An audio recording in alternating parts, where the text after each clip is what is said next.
Thank you for stopping by at the Movie Marquee. Our podcast reviews well-known movies and contains spoilers. The podcast may contain mature subject matter and mature language. Listener discretion is advised. Enjoy the show.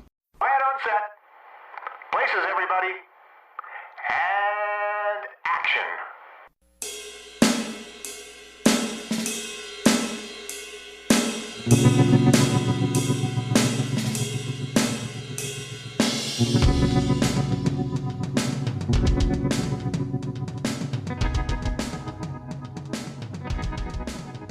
Welcome, everybody, to the Movie Marquee. Today's episode, we are going to be reviewing the 2013 release by Martin Scorsese entitled The Wolf of Wall Street. With me, as always, is Ken.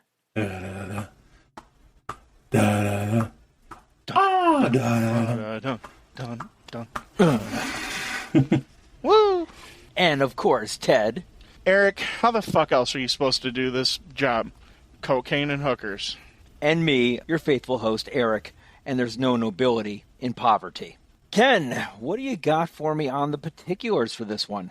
The Wolf of Wall Street was released on December 17th of 2013. It has a running time of 180 minutes. It was directed by Martin Scorsese. Screenplay by Terrence Winter, and is based on The Wolf of Wall Street by Jordan Belfort. It stars Leonardo DiCaprio as Jordan, Jonah Hill as Danny, Margot Robbie as Naomi, Kyle Chandler as FBI agent Patrick Denham, Rob Reiner as Max, John Bernthal as Brad, Matthew McConaughey as Mark, and Jon Favreau as Manny. It's a pretty impressive cast, if I do say so myself. Ken, what did the critics think of this one? So The Wolf of Wall Street received 79% on the tomato meter. Critics' consensus is funny, self-referential, and irrelevant to a fault. The Wolf of Wall Street finds Martin Scorsese and Leonardo DiCaprio at their most infectiously dynamic. Some of the reviews here. Peter Bradshaw of The Guardian says The Wolf of Wall Street does not quite have the subtlety and richness of Scorsese's very best work, but what an incredibly exhilarating film. A deafening and sustained howl of depravity. It's Nothing but big words. 4 out of 5, yes, big Right. words. Leonard Maltin says, without a moral center, Wolf seems to revel in this cornucopia of bad behavior. He gave it a 2.1 score out of 5. He didn't like it. That's Really? crazy. That's What's up, interesting. Leonard Maltin? Leonard Maltin all of a sudden got old and cranky, I guess. Guess so. Betsy Sharkey at the Los Angeles Times says, man, this movie has a savage bite. Christopher Orr of The Atlantic says The Wolf of Wall Street is magnificent black comedy, fast, funny, and remarkably filthy. Elisa Wilkerson of Christianity Today says, Oh, this is going to be a great one, I bet. Belfort is in the wrong, that's for sure. But to walk away and not realize we're at least a little complicit too would be foolhardy. She gave it a 3.5 out of 4. Her review has nothing to do with the movie. It's on his personality. Yeah, that's kind of weird. It's Yeah. weird. I was expecting him to just rip it to shreds. Interesting indeed. But that's what I have for the reviews of The Wolf of Wall Street. Thank you there, Ken. Ted, what do you got for the plot of this one? Looking forward to it.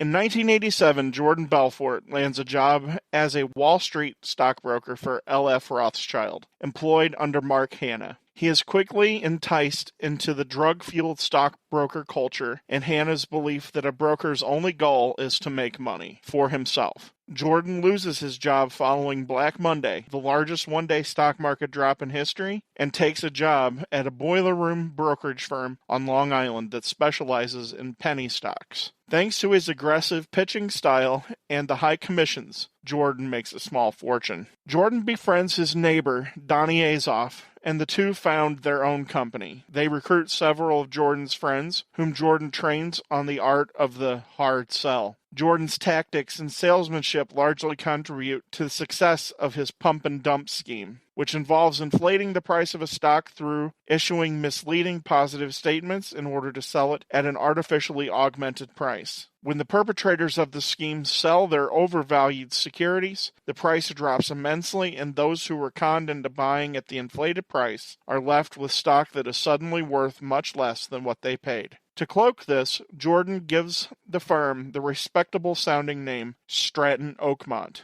After an expose in Forbes, hundreds of ambitious young financiers flock to his company. Jordan becomes immensely successful and slides into a decadent lifestyles of prostitutes and drugs. He has an affair with a woman named Naomi LaPaglia, who, when his wife finds out, Jordan divorces her and marries Naomi in 1991. Meanwhile, the SEC and the FBI begin investigating Stratton Oakmont. In 1993, Jordan illegally makes $22 million in 3 hours upon securing the IPO of Steve Madden. This brings him and his firm further to the attention of the FBI. To hide his money, Jordan opens a Swiss bank account with corrupt banker Jean-Jacques Soriel in the name of Naomi's Aunt Emma, who is a British national and thus outside the reach of American authorities. He uses the wife and in-laws of his best friend Brad Bodnick, who have European passports, to smuggle the cash into Switzerland.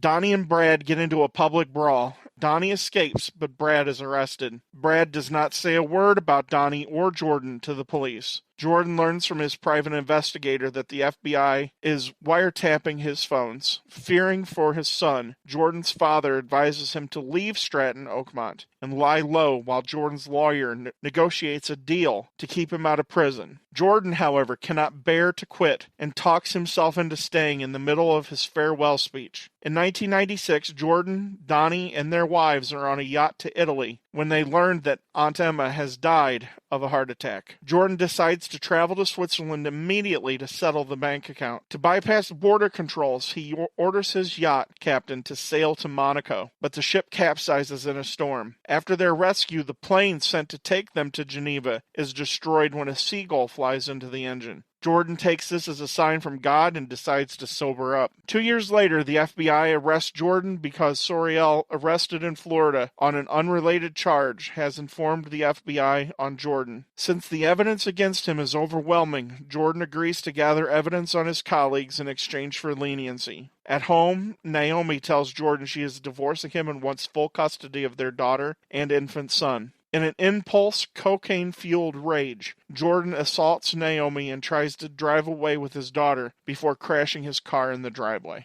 Later on, Jordan wears a wire to work but slips a note to Donnie warning him. The FBI discovers this, arrests Jordan, and raids and shuts down Stratton Oakmont. Despite breaching his deal, Jordan receives a reduced sentence of 36 months in a minimum security prison for his testimony, and is released after serving 22 months. After his release, Jordan makes a living hosting seminars on sales techniques. And that is the plot of The Wolf of Wall Street. Well, thank you for that incisive plot there, Ted. Ken, when was the first time you saw The Wolf of Wall Street? Ted had called me up and said, hey, you want to come over and chill? I'm like, sure, Ted. Why not? Let's hang out and just be buds and stuff. And he sits me down and he's like, I got this movie for us to watch. And I'm like, great, let's watch it. And so we started watching it, and I did not know that I was basically watching porn. With Ted, mind you. Yeah, with Ted, yeah. Mind you, this. So the first time I watched this was Ted. I plead the fifth. I'm like sitting there watching it with him, and I'm just waiting for his wife or kid to come by, and it's like...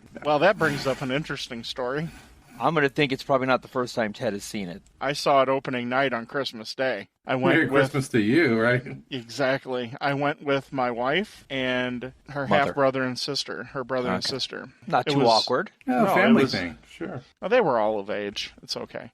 I would hope so. Yeah, no, we weren't like sneaking in like 12-year-olds into the Wolf of Wall Street. Michelle's sister is a cinephile like us, and she's wonderful. She actually does podcasting, editing, and everything professionally. So she wanted to see this movie too, and of course, this was everything that I wanted it to be and more. It just so happened it opened on Christmas. Christmas is on a Wednesday. Michelle's mom, always on Christmas Day, always had everything early in the day. So late that afternoon, early evening, we're like, what do we want to do? So let's go see a movie. So we went and saw The Wolf of Wall Street. How about you, Eric? Cool. I saw it on video, man. I rented it, probably from Redbox. I saw it with my wife, and that's about it. Wasn't really exactly sure what to expect when it came out. Definitely was eye-opening. Oh, I had been anticipating this movie for months. Ted brought his binoculars just to watch this movie. I relished getting this movie's opening. It's Marty, and Ken had mentioned all the people that are in the movie. I left a lot of people out. there's a lot of people that were left out, but this was Marty and of course, Leo and Matthew McConaughey. I mean, come on. This is a surefire, right up my alley type of deal. There's no doubt about that. Like I said, I had been anticipating it for months. I believe it is Scorsese's highest-grossing movie to date. Nominated for several Academy Awards, few wins, deservedly. The movie made $392 million on a $100 million budget. That's a really big budget for a movie that doesn't have a lot of special effects. Especially because Jonah Hill took the SAG minimum of $600,000 to make the movie. Yeah. Just to work with Martin Scorsese. Yeah, he wanted to work with Martin and Leo. Think about all the locations this movie was filmed in. There's no True. CG, obviously. A lot of rentals, boat rentals. It just adds up, man. And the salaries, of course. It's a great movie. Well, There's Ted's review. It's a great movie. How about you, Ken? We'll wrap it up early. This is one of those movies that we really don't have to sit and think too hard about why it made $330 million.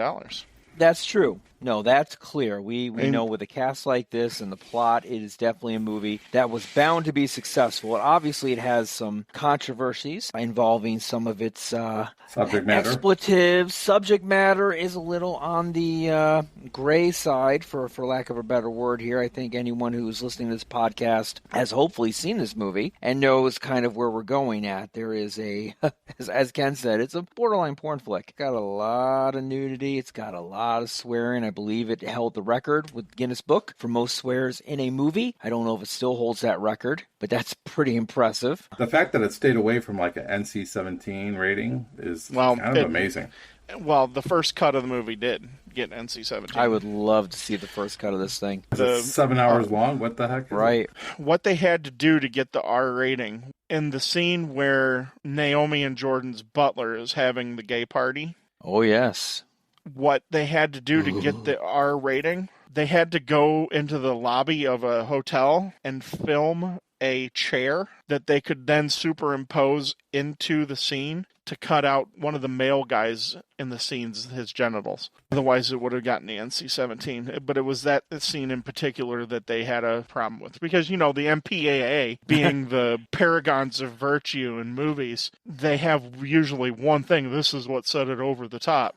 And that's the scene that they had an issue with, I guess. Leonardo DiCaprio's butt. Exactly, right? There's a lot of other things that are a lot more questionable, but I guess you don't see a whole lot in modern movies of actual male-on-male sex. I mean, it's understandable that it initially got that, but it's interesting always to me what the MPAA targets in every one of these instances. It's kind of funny. You would think it would be like the sex scenes with like the hooker. I say hooker, I should hookers, but there's different class. Yeah, the one they call the skank class. He classifies every class of hookers. Yes. No, this is the blue chip, the NASDAQ. Right, Yeah, the NASDAQ, yeah. and then the penny sheets. Right. These guys lived it, man. They were the bad boys of Wall Street. They fueled Wall Street in the late 80s and early 90s, and even up until 2008. Mm-hmm. Because even the tech crash at the end of the 90s didn't really stop these people. The only thing that really stopped them was the introduction of the hedge fund. I think they're called OTCs, over the counters, because that's what Stratton Oakmont was. That really put a stop to them, because with Wall Street, everything's about the new and shiny toy, and the hedge funds were the new and shiny toy, and that's where everybody was pumping their money into. These guys like Stratton Oakmont, the actual sales of stock, it hasn't died, but it's not what it was in the early 90s when Jordan Belfort was getting himself in Forbes magazine. And interesting thing about that Forbes magazine is it actually wasn't titled The Wolf of Wall Street. It was titled something completely different, but they used a fake title in The Wolf of Wall Street. The actual article in Forbes magazine was called Stakes, Stocks, What's the Difference? By Rula Calaf, and it debuted in Forbes magazine the October 14th, 1991 issue. Yeah, they never called him the Wolf of Wall Street. That's actually a nickname that He gave himself? He gave himself, along with the real-life person who was Donnie. His name is Danny. But after that article, it was a hit piece, and he thought he was ruined until that Monday after the Forbes article ran. The amount of people in the waiting room to interview for a job, they were out the door. Well, like his wife in the movie says, there's no such thing as bad press. And this gave him multiple number of people applying because everybody wanted it to make money. I mean, we're still in the era of greed is good. Right. I love the lady that plays his HR person. Tells them all to like back up. If you want a job, you come see me. I liked her. Right. She was. I wish there was more of her because every time she was on the screen, I thought I just loved her personality. She was a tough lady. Well, one of the things that I thought was really cool, and I guess it borderlines on the real too, is Jordan didn't discriminate against having women on his sales staff. If you could sell and you could make money, you were there. He didn't care. Hell, he probably didn't know how many people he had on the payroll. Doubt it.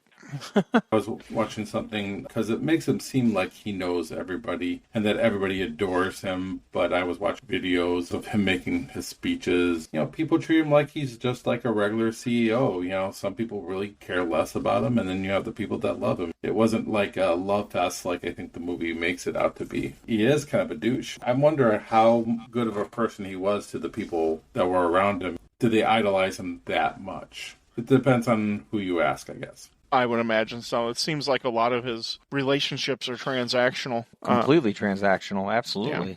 We don't get to hear about what happened to these people either after. I mean, we see some getting arrested, but we don't know if any of these people actually served time. Yeah, they did. Donnie, actually. I'm surprised they didn't show him going to jail, because he actually went to jail, too. Yeah, he's just sitting there in the office crying, but they don't actually show him being, taken away like everybody else. I wish this movie would have done what other movies do, like this person served 18 months in federal prison, but they didn't do any of that. Right. Only talk about Jordan, and then the last thing you see about Jordan is giving a motivational speech, which he's introduced to everybody by the real Jordan. That was a nice little throw in there. Leonardo DiCaprio, who does a great job here, makes him likable up to a certain point. Like a likable ass, if you will. I think somebody said it was like a likable anti-hero. That's kind of the American idea, isn't it?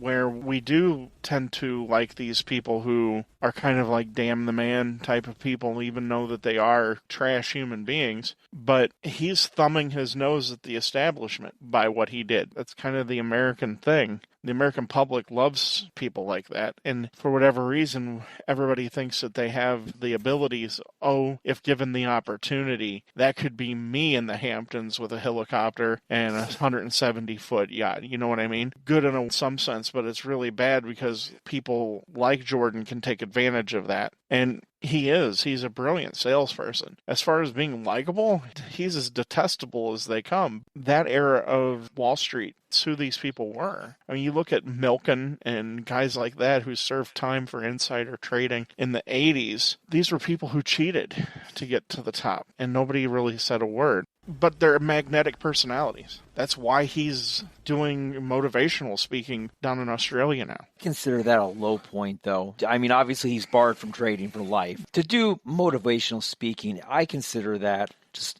low.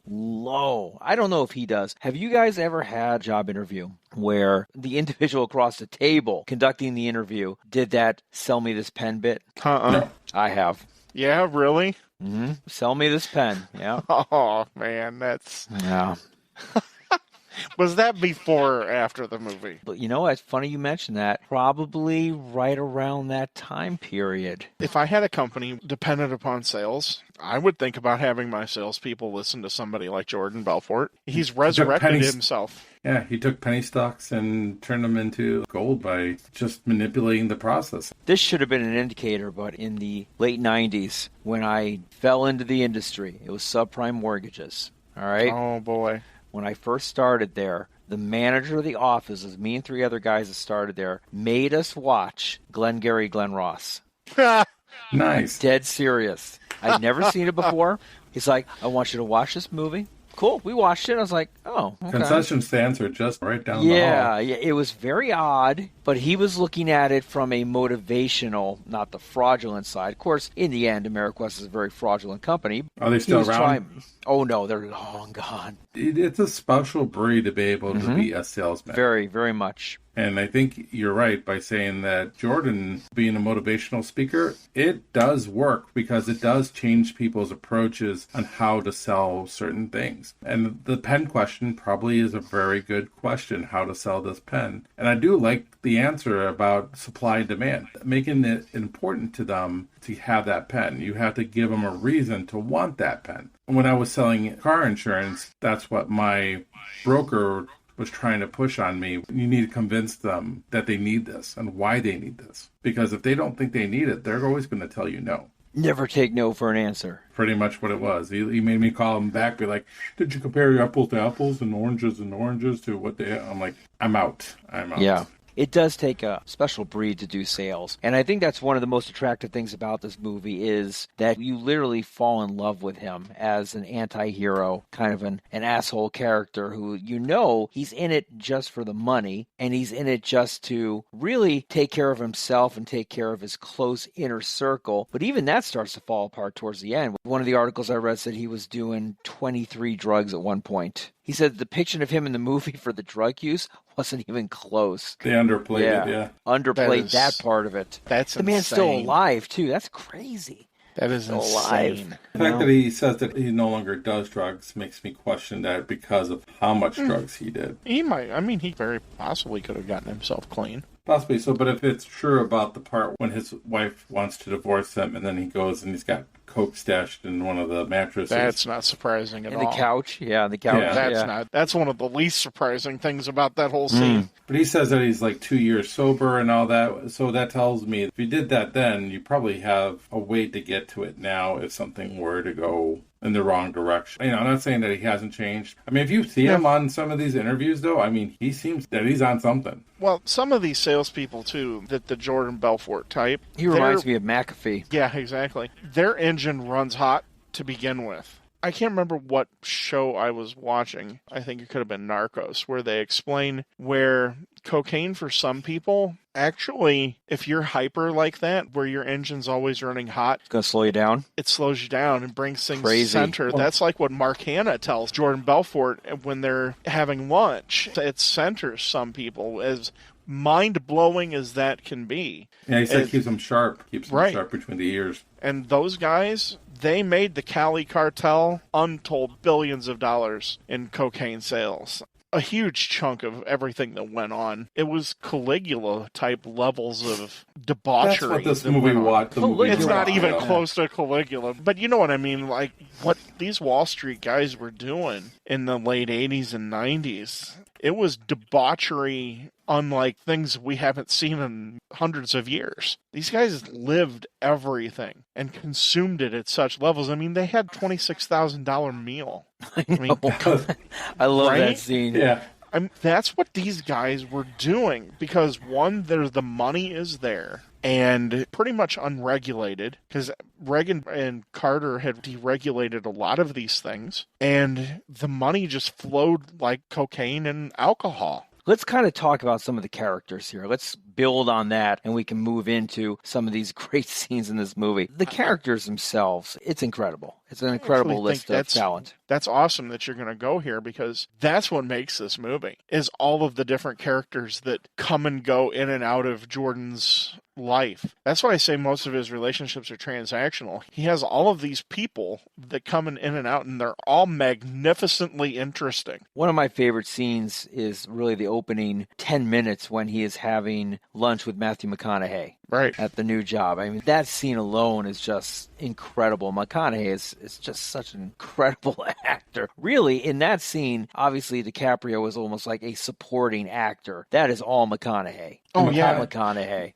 McConaughey was coming off of Dallas Buyers Club that time. Yeah, another great movie. Because you could see that he still had the weight very loss. Thin. It's very thin. So we talk about him, and we're talking about that was all McConaughey. That was all his warm-up, his voice warm-up to prepare for a scene, and Leonardo DiCaprio saw that, and he was like, we should incorporate that in the scene and use it. It just works. In fact, it's one of my favorite parts of the whole movie is them doing that. Right. I really like this character that he does because when you have Jordan saying, oh, it's about making money for the customers, and he's like, no, it's about making money for you. We get cold hard cash. You take their money and you put it somewhere else, so they never see it. They're rich on paper, but they're not physically rich. I loved how he presented that. It was almost like ad-lib. Flowed off his tongue perfectly. They flowed together extremely well in that scene. He's one of my favorite characters. And as a side note, quote-unquote, their lunch, where he basically said, feed me martinis until I pass out.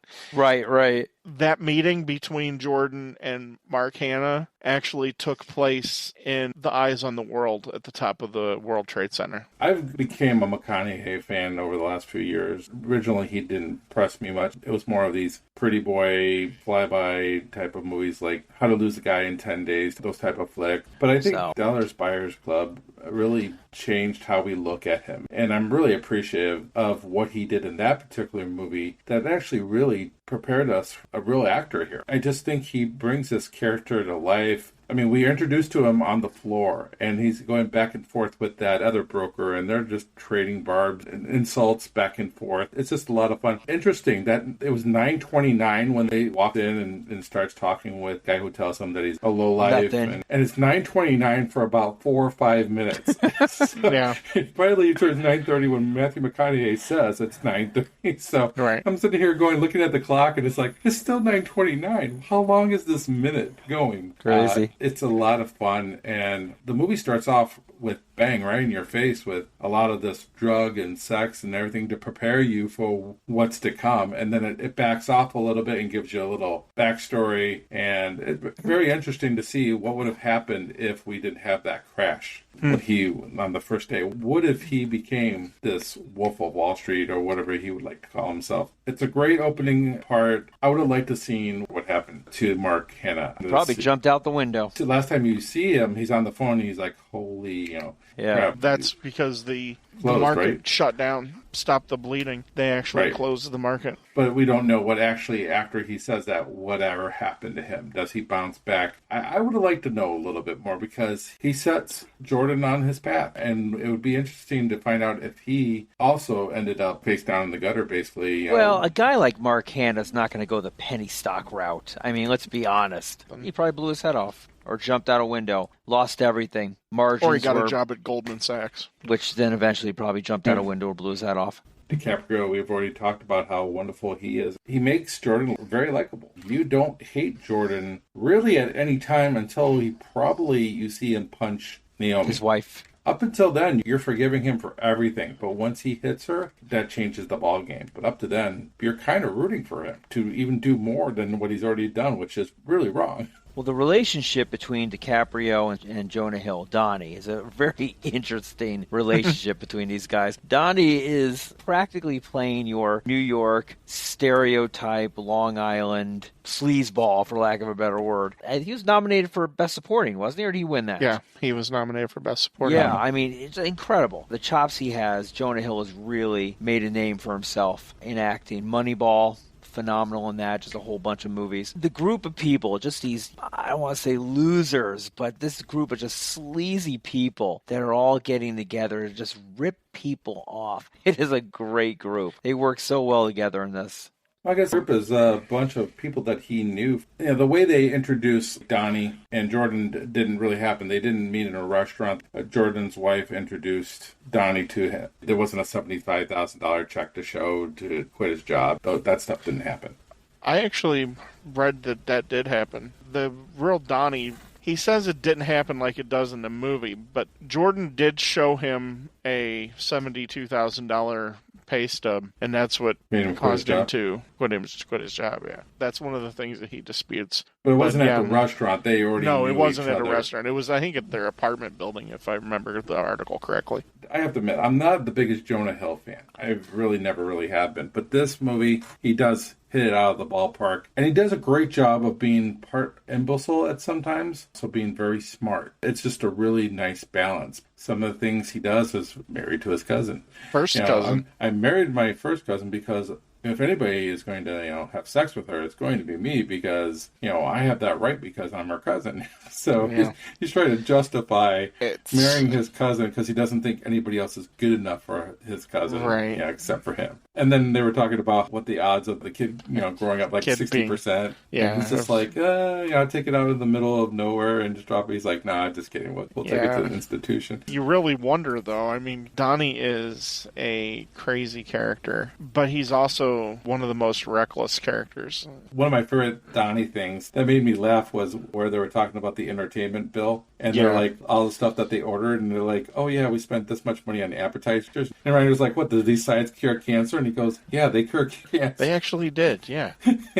I just loved it. And I love the back and forth. I mean, you could see that Donnie's character was actually being very playful. He wasn't being stupid. He wasn't being dumb. He was actually trying to rile. Oh, yeah. I think they all got a kick out of making Jordan's dad explode. Also watching Reiner, I know you love Rob Reiner in this film. I love Rob Reiner in this film. If anybody's saying F-bombs or anything like that more, it's probably Reiner more than anybody. But the interaction between him going back and forth with Jonah Hill in that scene, I'm just laughing. I mean, it's great watching Meathead just flip out. It's great. Like I said before, this is my second favorite Rob Reiner. My first favorite Rob Reiner is, of course, Meathead. I can't think of another role that he's done that I enjoy him so much in this movie. Rob Reiner's not the only director that's in the movie, because then you have Jordan's lawyer is Jon Favreau. Played by Jon Favreau. Yeah. Who is great in this, too. Oh. He's himself in this movie as well. And funny enough, his real lawyer in real life ended up being the lawyer for Bernie Madoff. And we'll get to all of that after a while. Interesting thing about the directors, Steven Spielberg was actually on the set and actually helped co-direct the scene where Jordan is giving that motivational speech when they're trying to bring in the Madden shoes. Madden shoes, yes. When he's bringing in the Madden shoes. Spielberg was there to kind of give pointers and give direction and stuff. Marty says that Steven is kind of like a co-director of that scene. That's a good collaboration right there. We talked about this before. These directors are tight. They're friends. They respect each other's work, and it's not going to be surprising to have one of them show up on the set. They're not threatened by each other. That's what I like about these relationships with Scorsese and Spielberg. They're not threatened with each other. They're happy for each other's success, and they're there to support each other. And I think that's... That says a lot about Marty and some of these other directors of this generation, these great directors. If they're in competition, it's a friendly competition. They want each one to excel in their own movies. I mean, that's why they were there to give him the award. I think that was a real thing with the directors being there to give him that award for The Departed. That's the type of relationships they truly have. No, that's exactly what they have. And you were talking about your favorite thing that Donnie does, and this was real, and the real-life Donnie doesn't dispute this. He actually ate a live goldfish. Not out of the ordinary. I know it's very unsurprising. Seafood. Yeah. That made me laugh. It still makes me laugh. Then when he pees on the subpoena, then he kicks the trash can over. And everybody's like, what? The only uncomfortable scene is where he whips out his penis to whack off. The prosthetic, yes. Yeah, it's a prosthetic. We looked that up just to make sure. But yeah, when he sees Naomi, it's like perfect, and his wife is like, what are you doing? And what are you doing? Yeah, and he's just whacking off. Can you imagine being so effed up that you just... don't care. Natural, man. You have no inhibition whatsoever. Because you're so screwed up, you've essentially tied up that little voice in your head that says you probably shouldn't do that. Steve Madden. Right? Yeah. Steve. Oh, the Quaalude scene is the best. 10-year-old Quaaludes when they kick in. Oh, that whole scene. Now, I mean, granted, that thing was like a half hour by itself. That probably went a little bit too long. No, but it was still funny though.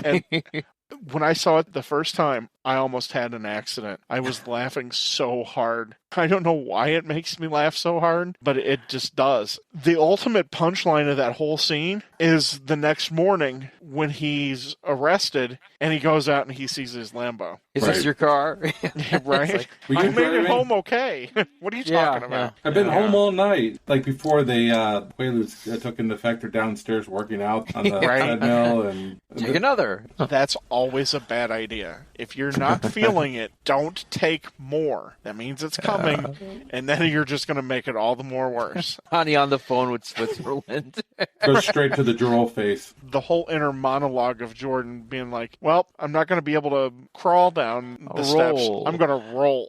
Like my baby. I'll roll. Right? And it's like 5 steps, but it looks like it's like 20 steps. Leonardo DiCaprio got hurt during that scene. They only could get one take out of it because he actually injured himself doing all the stuff that he was trying to do to get to the car. Crazy. Yeah, it was Leonardo DiCaprio's idea to open the door with his foot. Marty gave a lot of these actors free rein to do whatever they wanted. The actors are enjoying themselves doing this. Definitely. You have a lot of comedians, like one of his cohorts is Henry Zabrowski, and he has his own really successful podcast, The Last Podcast on the Left, and he plays Sea Otter. A lot of those guys that are part of his crew, they're comedians, or they've done comedy work. I had read somewhere where directors like to put comedians in roles, the smaller roles like that, because they know how to elevate themselves to get the most out of a small period of time that they're on the screen as they can. And all of those guys do. We said that about Albert Brooks in The Taxi Driver. Right, you know, with the comedian that can take a small little role and make it more than what it was initially supposed to be. All I know is you don't have an Amish Buddhist. That is so awesome. And I just keep saying it, but Ming is one of my favorite characters, too. He's so funny. He's so dumb. When he's being questioned by the cops, he's like, I don't recall. I don't recall. You going to eat that? You going to finish that? Yeah. Do you have any milk? Is that Danish? Yeah. It's just great. It seemed out of place for him, though, to hit the butler, though. It seemed weird that he was the one just out of nowhere. Yeah. Right? He hit the butler, and then Ethan Suplee, who plays one of the other guys, and John Berthenol. We all know Ethan Suplee from Kevin Smith movies. Yep. The schooner. It's a schooner. It's a schooner.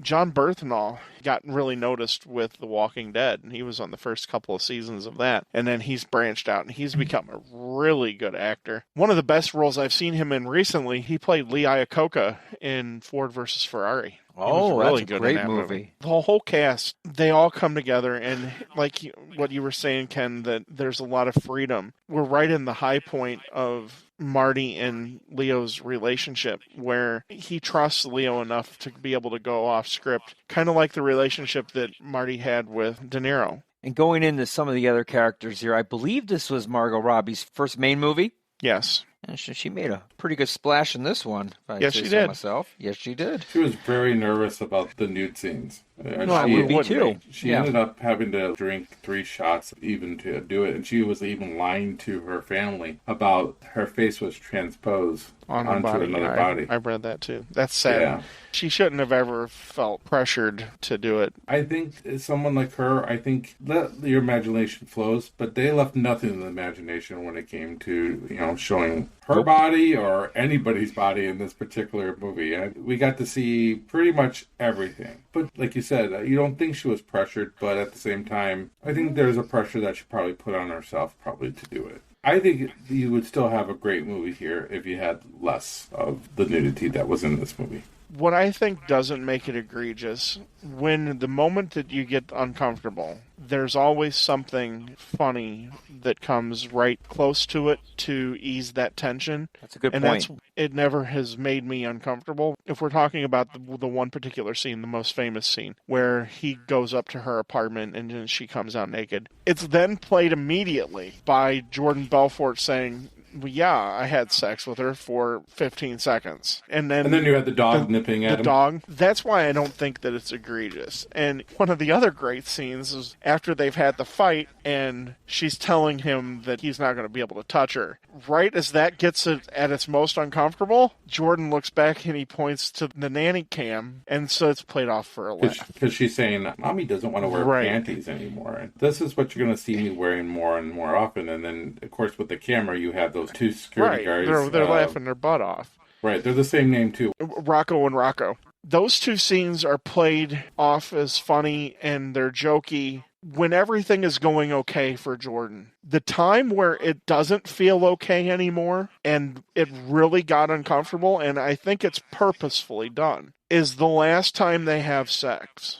She initially says no, and he keeps pushing it. And it borderlines on that marital rape, and then immediately that's when he loses it with her and hits her. And that's when everything has come apart for Jordan. Because even in that scene, she had full control. Right. It's no longer funny anymore. Well, the rest of the movie is no longer funny anymore. The rest of the movie is the serious term. We don't see anything funny about this movie ever again. His life is circling the drain at that point. I mean, that leads to the fight and him hitting her, and then after hitting her, taking the kid into the car and getting to the accident where it almost looks like the kid almost hits their head, but it doesn't. They also play it off as it being all him. Well, she also took crowbar or a bat and she smashed in the window, and she's going after him, so there's got to be blame on that side, too. That's a mom trying to protect her child. That's mama bear type of instinct. I think any mom would do that. I know my wife would do the same thing if somebody was trying to kidnap her daughter. It wasn't like she was totally innocent of the matter. No, she probably pushed him, but he punches her in the stomach. That's after being threatened to take the kid away from him and divorcing and all that stuff. But I mean, we see that throughout the whole film. She kind of says, look at this. You're not going to get this for a long time. She gives him reason to get upset. I mean, she throws the water in his face 5 times. Yeah.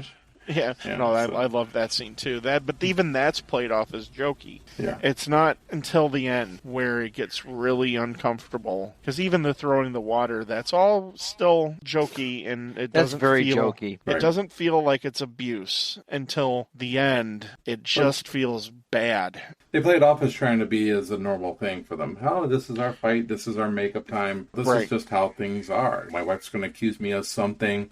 She's going to get mad, and we're going to make up. She knows what kind of life he's living. Nobody can be that naive to know what he's doing. I mean, he almost crashes his helicopter outside because he's so messed up on Quaaludes. She knows what's going on. Is he the only pilot in the helicopter? There's another real pilot, but he's actually at the controls. I would have knocked his ass out and then drove the helicopter home. Some of this stuff I'm questioning if he actually... Yeah, that really happened. He almost killed himself in his helicopter. You think about all the great musicians that have died in a helicopter crash, and you're like, and this asshole, somehow he skates away being high on Quaaludes and almost crashes his own helicopter and lives. This is a theme, though, with Martin Scorsese in his movies. There's the rise, and then there's the fall. Yep. And he does this in all of his great movies. Goodfellas, Henry Hill starts off. I mean, everything is fine and happy. And then cocaine hits. Martin has something with cocaine. He must know something about what cocaine did to people. Like even Casino. Everything's okay. Then the cocaine hits. And it's all downhill.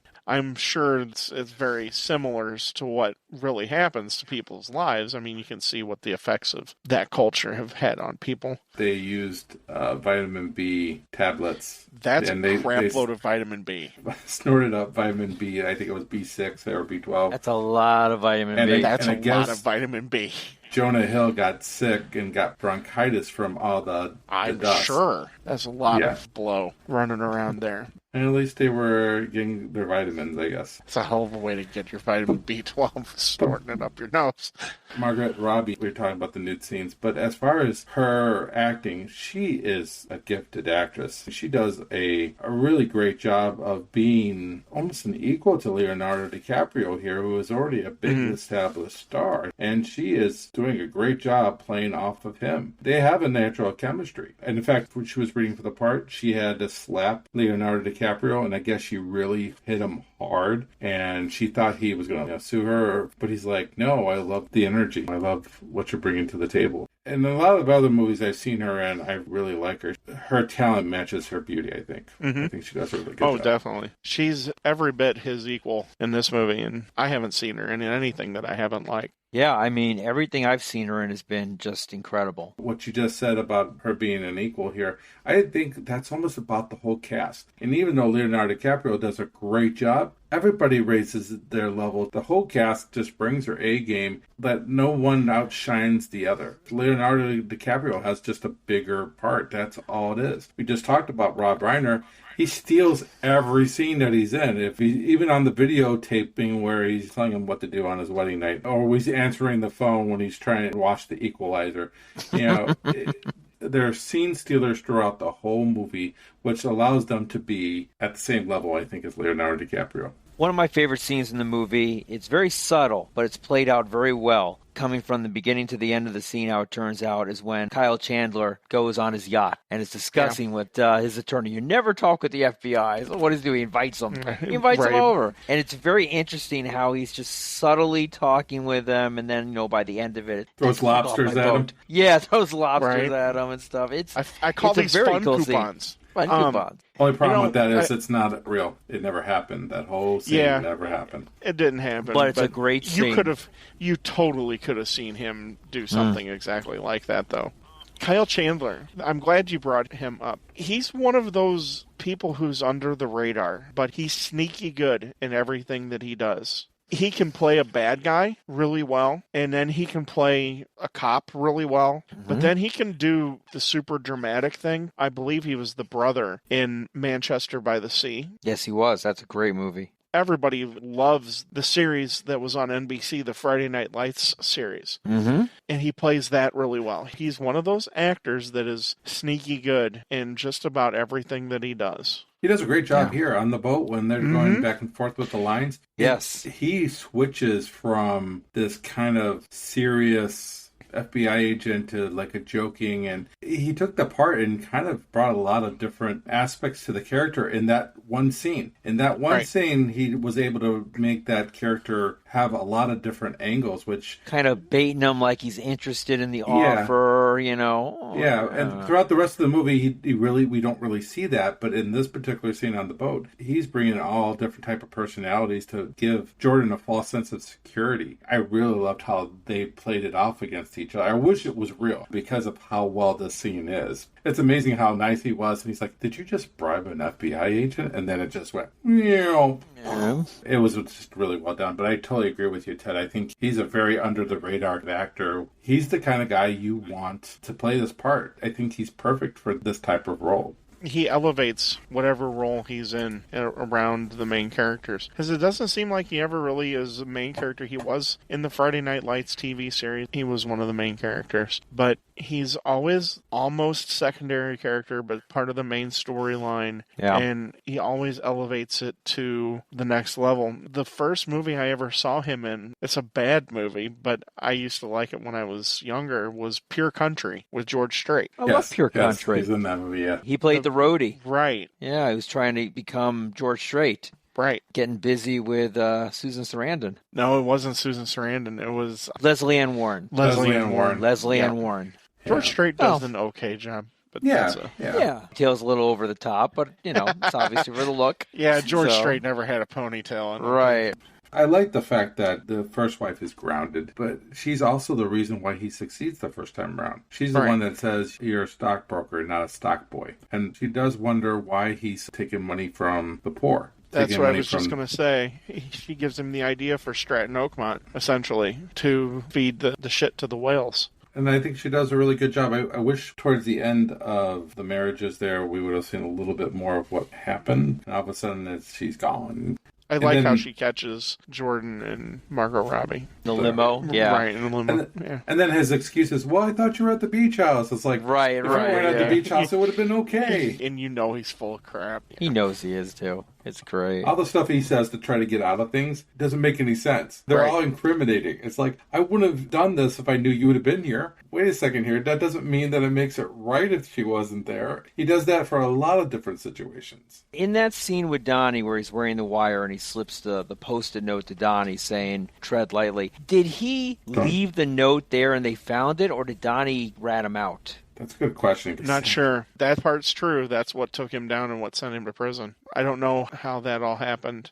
Going back to what you were saying, Ken, all of those scenes where he's trying to get himself out of something, those are all of the things that make him endearing to a viewer. And it brings you to let your guard down with this person and to trust this person and laugh along with him and go on that ride with him. Because if he was presented as the guy at the end of the movie, you don't get invested at all because he's a scumbag. He's almost doing like that Dennis the Menace type, I'm trying to get out of things, or Eddie Haskell type stuff to get himself out of things. And it opens the viewer up to him. That's part of the brilliant writing and the brilliant directing here. You're allowed to be taken in to this person's world a little bit. He's not a very good liar. He's very bad at the lying. So, like when he talks about Venice, and you said Venice in your sleep. Well, so I said Venice in my sleep. I would just be like, I don't know why I said that. He says, oh, we have a deal with people from Venice, California. It's just a bad lie. I mean, nobody buys it. Even the audience knows that it's not true. Even before they switch over to the candle in the butt and the dominatrix. And he has that safe word. I don't care about your safe word. Yeah. You're a dirty little bird. I think it's because we've all got caught in lies.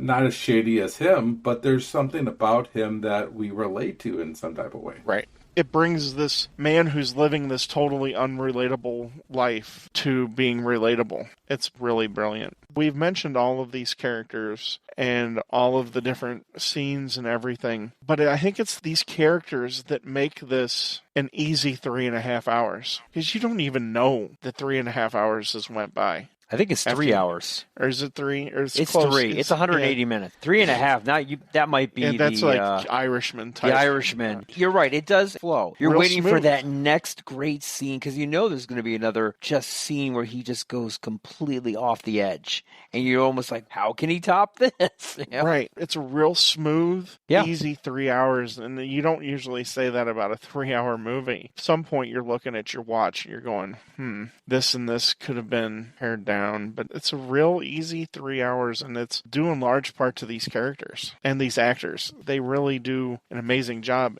The writer of this movie was Terrence Winter, right? Mm-hmm. I still think it could have been trimmed down. I don't think it's an impossible 3 hours to watch, but I could have seen a half an hour trimmed off by removing multiple sex scenes that didn't really need to be there. It was just overkill. And I understand they're trying to sell something here that says this is how it was in the late 80s, early 90s with these guys. But at the same time, trim the fat off a little bit. I get it. These guys are sexual degenerates. These guys are just degenerates in general. How much more do you need to shove down my throat? No pun intended. To me, it all fits. And the reason it all fits is because it is painting a picture. It's painting a picture of what this was. And it's not always a pretty picture that's being put there. Everything's there for a reason. It's like the music of the movie. It's all there for a reason. And everything plays a little bit of a part. If you take something out, it's kind of like playing Jenga at that point. You don't know if it's going to topple things. Even we mentioned the dominatrix and we laughed about that because it's funny. That has to be there because that is Martin Scorsese's way of showing the viewer, even though you know he's lying, showing you he's lying. Just like when Extreme Venice is, right? Right, and just like when they're talking about Aerotine Technologies, it cuts to a picture of a shed in somebody's backyard. It's the shell game that they're playing. That's where I think it all fits. We'll put it this way. If they didn't do it, if he wanted to tell this story and then didn't go to the lengths that they went. Because if you hear interviews with some of the real-life Stratton Oakmont employees, they say that it didn't go far enough. So if he doesn't go that far, then it's being disingenuous. Then the criticism would be, well, he went up to a certain point, but he really didn't want to put on screen what exactly it was like. A movie maker is threading a thin needle there to go too far or not go far enough. That's why when people criticize movies from the 70s or the early 80s, criticizing these movies for using the N-word or any other sort of inappropriate language, the F-word in reference to gays, if they didn't do that at the time, it would have been disingenuous and it would have been racist at that time because that's not how things were. You're not painting an accurate portrayal. And Spike Lee says he said that in more than one interview that I've heard him talk about threading this needle. As far as, hey, if these guys didn't do this back in the day, that's wrong because that's how people talked. That's so how you're telling me lived. the description, the meeting they had about the midget throwing contest was inaccurate? It is actually inaccurate. That didn't happen. You know, they'll attack you, man. They'll bite you. Don't stare at them. Don't stare at them. Don't make eye contact. What the report is that they talked about throwing them. They never threw them. But the meeting is this classic. Then they do this thing from Freaks with a google gobble, he is one of us. If he doesn't take it to the limit, But how many times do you go ahead and take it to the same limit over and over again? Because there are certain things that are taken to the same limit. And we know they're having sex in the office and on the plane and everywhere in between. And the plane ride is hilarious. Yeah. The office hours between, that never happened. Even Jordan said that was just something that Martin threw in, that we never had that rule. I'm not saying that they didn't have sex in the office, but they never had that rule from 9 to 7, no sex. But you totally could have seen one of these brokerage houses having that sort of rule. Everything in that movie, even if it didn't happen, I'll bet you it happened somewhere. It's probably believable somewhere. Like, I don't know if you necessarily needed to have a meeting with the bank guy in Switzerland. I think his character is really not needed. All you need to know is... He's the one that ends up taking the whole thing down. He was screwing the guy's wife. And then they got Benny fucking Hanna. I'm not ever going to go to Benny Hanna's again. I don't care whose birthday it is. Yeah. But 3 hours is a long time regardless. And some people can get antsy. For a 3-hour movie, it does flow very well. But I will say, for somebody who's had to watch it multiple times for a podcast, when you get to the second and third watch, you're just kind of like, whoa, how much longer is this film going to be? Did not feel that. This is a movie where I could watch this thing from start to finish and not feel like I'm wasting my time. Like talking with you guys, I'm catching new things. So now I'm going to have to watch it again to watch all of some of these new things that we're talking about. I think it all comes from the sex scenes and stuff, but like, okay, when I'm watching the second and third time, I'm no longer shocked because... Yeah, you're numb to it. Because I'm numb to it, so now it doesn't feel like that I need to see as much. You and Eric pointed out something to me before I watched it the last time. I never knew that there was a prosthetic dick in the movie from Jonah Hill. Did you rewatch it? Yeah, I watched it this afternoon. You're like, oh, yeah. In fact, he was done with watching it for the podcast. He just had to go see the prosthetic. I needed a refresher because it had been a few days since I had watched it. Yeah. I wanted it to be fresh in my mind. But you guys pointed out something, like Eric just said, you guys pointed out something to me that I've probably watched this movie 15 times. Yeah. And I've never noticed it before. I'm just not a big fan of 3-hour movies. No, and that's understandable. I get it. Yeah. But this isn't like other 3-hour movies, in my opinion. It flows really well. It's just... I'm not a big fan of 3-hour movies either. I think that's usually indulgent and overblown. Like The Irishman got complaints because it was over 3 hours. Oh, It's a phenomenal movie, but people are like, dude, it's 3.5, I think, isn't it? Yeah, it's 3.5 or 3:45. In this era where you binge watch and you pause and you record and you watch it on your own time, to sit down and watch a movie all the way through, 2 hours is pushing it. Mm-hmm. You go over 2 hours, people are like, looking at their watch or looking at their phone. They're losing interest. And that's too bad. Some of these outtake scenes that we cut out of movies that were like, these would have been really good scenes. And that's why I'm glad that movie makers and directors like Marty and Tarantino have pushed the envelope to keep people engaged past what is now socially normal for the length of a movie. I think the hard part it is also for me with the 3-hour is that the first 2 hours and maybe 30 minutes, it's like in a Ferrari. It's going really fast. It's a white Ferrari, not a red Ferrari, by the way. You have almost the exact same complaint as the last time we talked about Goodfellas, you and I. Because it slows down to a crawl, and that's what this movie does. You're going really fast. That's what I was saying earlier. Marty has this way of building these people, and you're on this ride. They're going balls to the wall. It's high speed, and then all of a sudden, reality hits, and down it goes. It's basically the story of his life. Right. It's a party, and then the party stopped, and boom, there's the results of it. It's him driving the Lamborghini home. What he thought happened and what the reality of it was. Yeah. Two different things. I'll agree with you guys. I think it's a well-paced movie. It does slow down at the end, but what you're going to do, you can't go 3 hours fast, especially with the subject matter that you have. He has to get his comeuppance. There has to be a toll paid for what is a pound of flesh, so to speak. Consequences for his actions. Right. Yeah. If you look at Henry Hill in Goodfellas, he has to pay the piper, and he gets put in witness protection program. And then you look at what Lefty Rothstein goes through in Casino, very similar. All of these characters pay that toll. I don't think anybody really does what would be considered a quote-unquote biographical movie I don't know if anybody does it better than Marty. He has a desire to be very detail-oriented. That's why we get these 3.5 hour movies. Have you really seen a Scorsese movie that's an hour and a half? No. Maybe Probably. early on. I think Jeez. Alice Doesn't Live Here Anymore is like an hour and a half. But that's maybe. black and white early on. In our comparisons, I completely forgot about Raging Bull. Yeah. Look at what Oh, happens that's- with Jake LaMotta. He ends up paying the price for the decisions that he made, too. I have to appreciate Leonardo DiCaprio's dancing at his wedding, man. That was some Yeah. cool moves there that they had. He does good, but Donnie's one finger in the air dance, the middle-aged white man dance, Right. is pretty hilarious, though, too. That's kind of funny. And then you have Joanna Lumley, who plays the Aunt Emma. Yeah. That was a really weird scene, though, where he's talking to her and he's Hitting like, on her and vice versa. they both are Yeah. hit, like he thinks she's hitting on him, and then he like goes in for the kiss and stuff Kiss? like that. That Yeah. almost got a lot more awkward because the person who was supposed to play that role was Julie Andrews. She Wow. was supposed to play that role. That would have thrown me through a loop. Throw you for a loop for Julie Andrews. You need to go see SOB. Oh, yeah?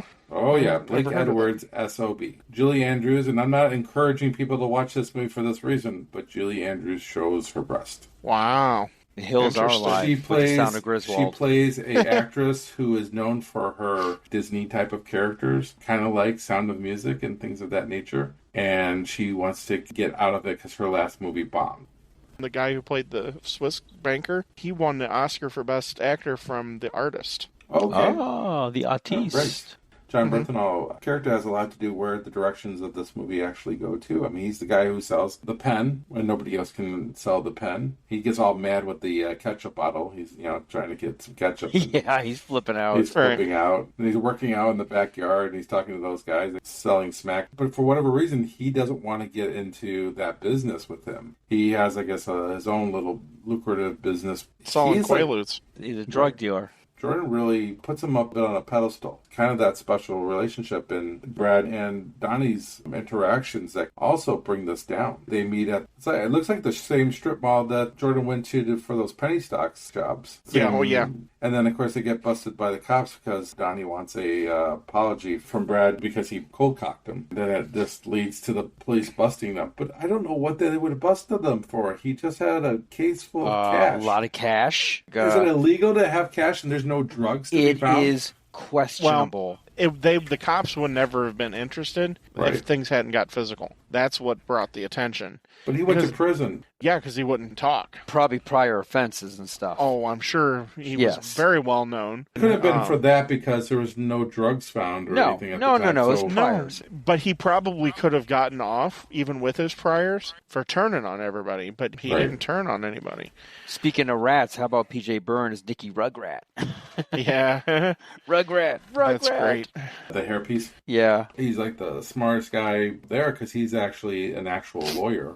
He went to Right. school to become a lawyer. And the other ones are like, this guy didn't graduate from high school. This guy took 5 extra years to graduate from high school. And Descriptions of them were Yeah. pretty good. Oh, yeah. It's a motley crew of characters. I guess I wish I would have seen a little bit more of these characters. And only one of the characters actually came from that penny stock place and transferred over to his company. The reason that was the case, and they really don't go into it in the movie, but the investment center got shut down not less than a year after Jordan started there because of SEC regulations. So he was kind of forced to do what he did. He didn't really... Right. He and Donnie at that point weren't going to let that money go because they knew the money was there. They just had to do it different. So they tied themselves to, there's a bank called Oakmont. So they bought out Oakmont eventually, and that's where they came up with Stratton Oakmont. When I look at that fake commercial at the beginning of the movie with the line that's going all around, it reminded me of Harris Bank or something. Harris Bank, Bank with Harris the Bank Lion. in Chicago. Yeah, well, they still do. It's Hubie. I actually dressed up as Hubie once. Still does on special occasions. No, they paid me to do that. It was work hours. Reminded you of like Merrill Lynch, Oh, with the bull. Prudential. That's Yeah. what it like probably that. reminds me more of as Merrill Lynch. Yeah. In fact, they bring up Merrill Lynch in the movie. Oh yeah, Sure. Yeah, it's Yeah, kind of no. like their competitors. Darn those Merrill Lynch people. At the beginning, at Jordan's job, and that L.F. Rothschild, that was a real brokerage house that went down in '87 with the Black Monday crash. Wonder if people But- like Merrill Lynch and other institutions like that fed like the FBI and Of course they did. Why do you think that Goldman Sachs has the outsized influence that it has over Washington? There's always somebody getting rich off of somebody's demise. A lot of the people that work at those brokerage houses, Bush administration is guilty of this one too. They All of get them are. nominated in cabinet positions and they get nominated in certain areas.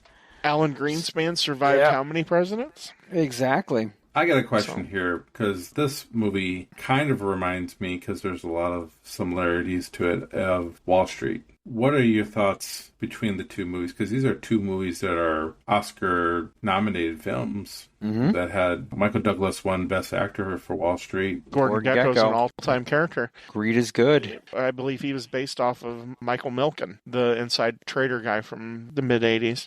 These are really accurate portrayals. And it's funny that you bring up Wall Street, because another movie that's loosely based off of Jordan Belfort, I know, Eric, you had brought up Glengarry Glen Ross. Mm-hmm. There's elements of that movie in the movie I'm going to talk about, and that's Boiler Room. Yes. With Giovanni Ribisi and Ben Yeah. Affleck and Vin Diesel, when Vin Diesel was still worried about acting. That movie is loosely based off of Jordan Belfort. And of course, in that movie, all the main characters recite from heart the Gordon Gekko speech. It's amazing. I love the movie Wall Street, too. I haven't seen the recent addition to that franchise, but it's as accurate a portrayal as there can be. It brings to light a lot of what the underbelly of this machine that fuels the economy and how it's kind of a house of cards. It's all smoke and mirrors, man.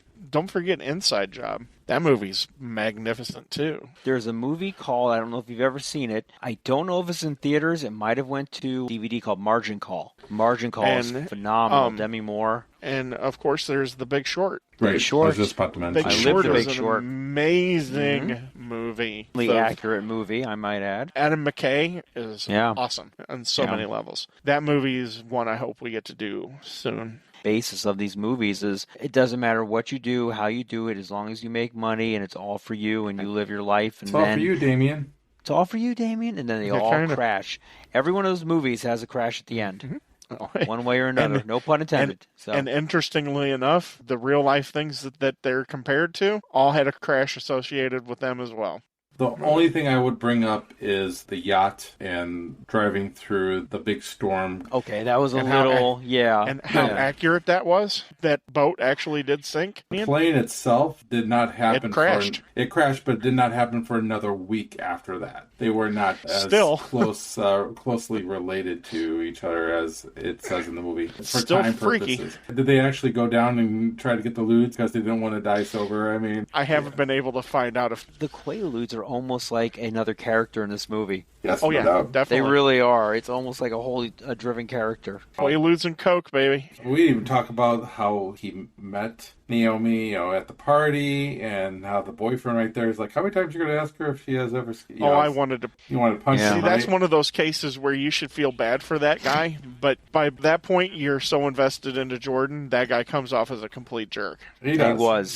He was. He And he knew it was going on. dinner, and she asked for a straw. So she's drinking wine, I think, through Right, with a something straw. like that. Oh my! yeah. That seems like something that somebody from Long Island would do, Mm-hmm. Yeah, and that's Yeah. very stereotypical. I want to be your friend. You want to be my friend?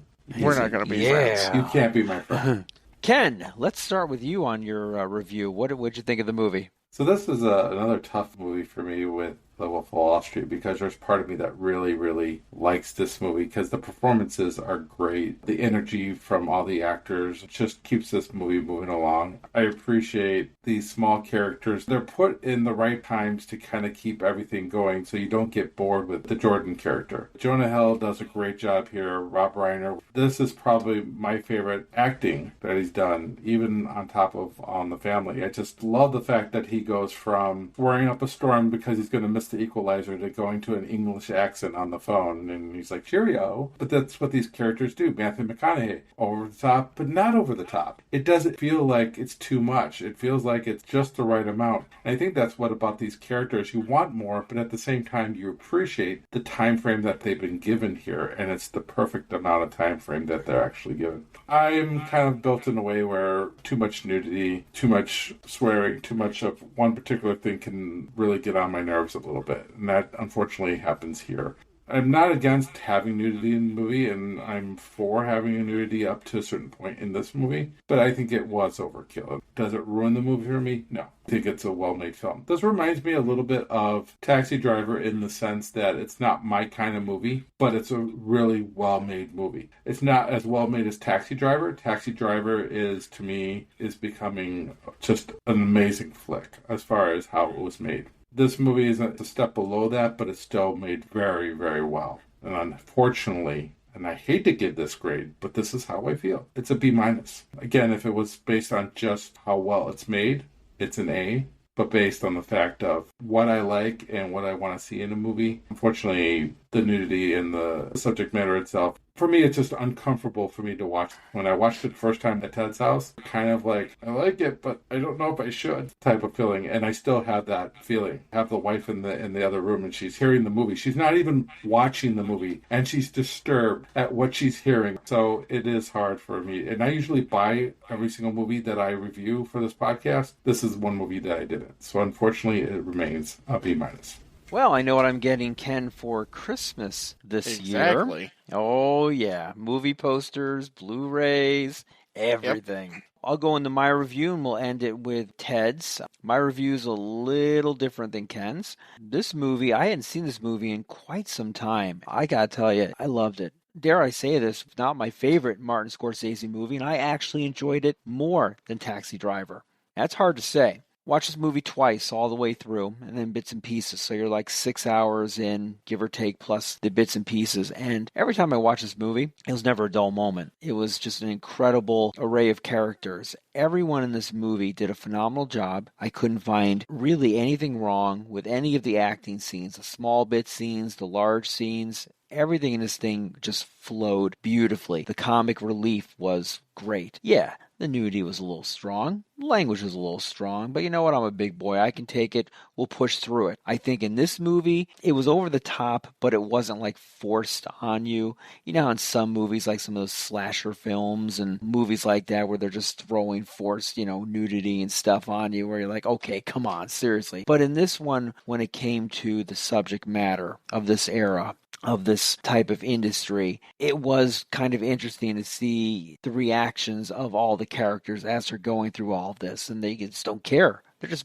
going through life. I'm amazed none of them died, to be honest with you. This is an incredible movie. Very few negative things I can say about this movie. The length is probably the only thing I could say. You could probably trim it down a little bit and it would still have the same effect, but it doesn't do anything harsh to it. You do have to go in knowing that, there's a lot of nudity, there's a lot of language, there's a lot of offensive actions across the board with animals and people and midgets and just everything. And if you know that and you accept it and you move forward on it, you're cool. If you're squeamish, don't watch it. But for me, this is a A-.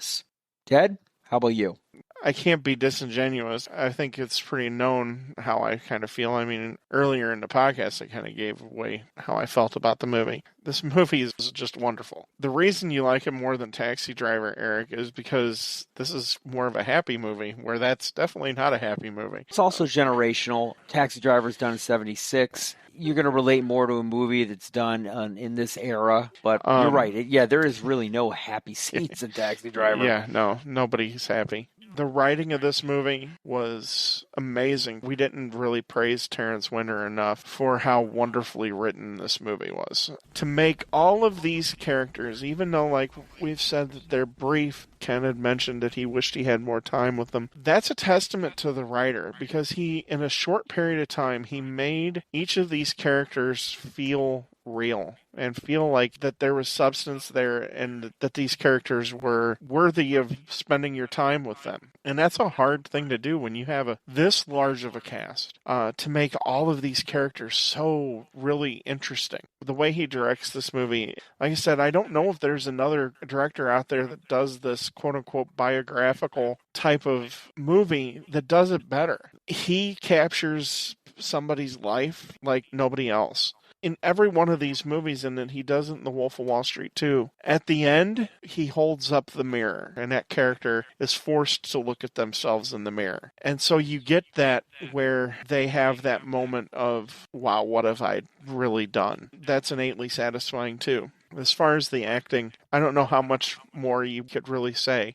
It is definitely worthy of all of the acclaim and all of the awards and everything that it's been given. It's wonderful. And the 3-hour time, I understand that. But like I said earlier too, it's an easy 3 hours. It's not a hard 3 hours. Whereas some movies are 2 hours and it feels like it's 4. This isn't one of those cases. This is a really well-paced movie. So when you put all this together, it really hits a lot of high notes. The final grade that I'm going to end up giving it is going to be an A. The nudity and the language, none of that has ever really affected me. Unless the movie's bad. Then it's egregious because the movie's bad. But if the movie's good, those things don't matter to me. I think we can all recommend it now. Oh, yeah. I mean, if you haven't seen the movie, come on now. This is one that you got to go see. Just be warned. There's a warning label on this. You've been adequately warned, and guess what? If you're over the age of 18, you'll deal with it. So, next movie we're going to be doing, we're going to call this a bonus, fifth and final. All the movies that we're doing, we decided that 4 wasn't enough for our directors, and so we're giving you all a 5th movie from each director that we have done so far this season. Woohoo! What movie are you choosing for us, Eric? And this being my director, I get to pick that 5th movie, and I had to think about this one for a while, because as you know, originally, Mr. Scorsese does a lot of mob movies, so we're going to hold off on those for right now. There's a lot of choices here. I was on the fence. There's a lot of themes, but I thought if we continue the tradition and we just keep rolling on with some of the movies that kind of don't fit the norm, if you will, we're going to go with 2010's Shutter Island, also starring Leonardo DiCaprio. Looking forward to that. Sounds good. All right, gentlemen, where can they find us on the World Wide Web there for the Movie Marquee? Well, we can be found on Twitter at @themovie_marquee with 2 E's. We can also be found on Facebook, the Movie Marquee. We have a nice little community there. One of our last questions, what was the last movie that you saw in the theaters before COVID? And then what have you seen since COVID? Which we're still in COVID, but since the theaters have been back up. And I put down 1917, and actually a couple people put down 1917 as well as a movie they saw before COVID shut theaters down. And we also had Knives Out. I'm in that category with Knives Out. Yeah. Saw that movie with Eric actually in the theater, yeah. Bloodshot was a movie I had not even heard of, and Sonic the Hedgehog and Underwater. So those are just some of the answers that we got from that question. Feel free to join us on the Facebook page, and the questions are not just asked by us, they're asked also by our community. So feel free to jump on, ask some questions. Please make it movie related, no politics, no religion, and no recipes. No, have we had to kick somebody off for their recipes? Wow, that's I guess if you have a really good recipe for a that's hard. fried chicken, if you have a good recipe, share the recipe. I'm always looking for good come on. stuff to eat. Don't be recipe hating, Ken. Jeez. What a hater you are. I'm a recipe shamer. I shame. Yeah. The rest of the stuff you can go find that on Facebook elsewhere, not on our page. Thank you once again for joining us. We'll see you at the movies. Thank you for stopping by at the Movie Marquee.